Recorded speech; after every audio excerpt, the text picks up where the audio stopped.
Back to our breaking news story this hour. A military base near the city of Latakia in western Syria has reportedly been destroyed by an Israeli airstrike. Well, to discuss this, I'm now joined live by James Petrus, who's a former US Senate foreign policy analyst. He's in New York State. James, what do you make of these reports?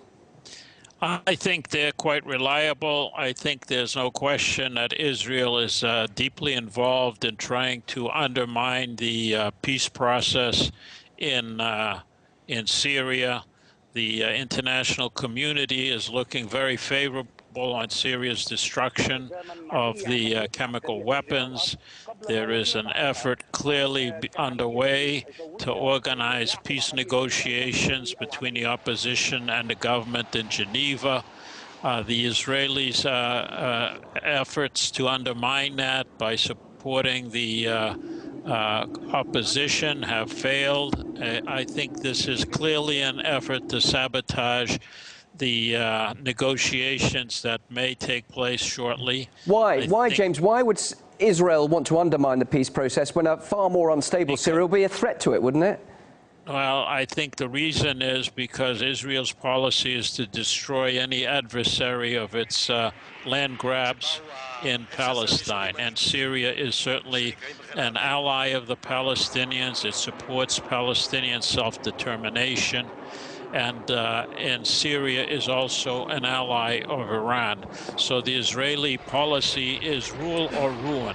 And they are now supporting the opposition, not because they expect the opposition to be any better, but because continuing support for the opposition will perpetuate the war, destroy the economy in Syria, undermine civil society and any modus vivendi. I think also this is a precedent for a possible attack on Iran. I think the Israelis have been pushing here in the U.S. Congress, going whole hog to put forth legislation that would strangle the Iranian economy, just as the peace negotiations between 5+1 is underway. So I think this attack on Syria has multiple purposes. One, as a distraction from its building 1,500 new apartments in East Jerusalem. I think it's a way of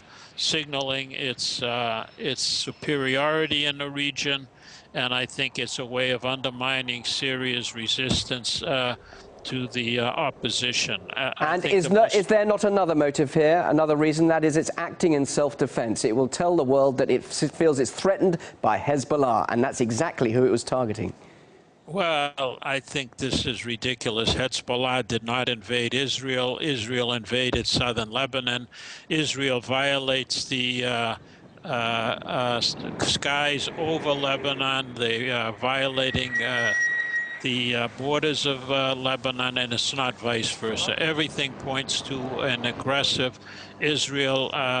Normally, this kind of acts of war of Israel would receive sanctions and strong criticism. So you're implying this act of war is actually perhaps a war crime? It's attacking a sovereign state unprovoked. Is it acting illegally?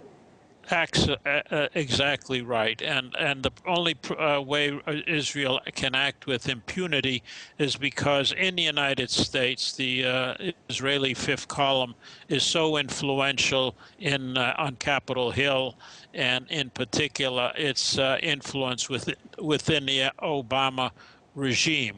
There is hardly an appointment that goes on in the Obama regime which doesn't result in a pro-Israeli official. Look at commerce, look at treasury, look at trade, all the appointments. Froman, Liu, Pritzky are all pro-Israel zealots, and I think this is one of the problems. The U.S. does not act in accordance with international law when it comes to Israeli war crimes. Well, it's very interesting to get the view of a former U.S. Senate foreign policy analyst. James, thank you very much indeed for your thoughts. James Petrus, live on RT. Thank you.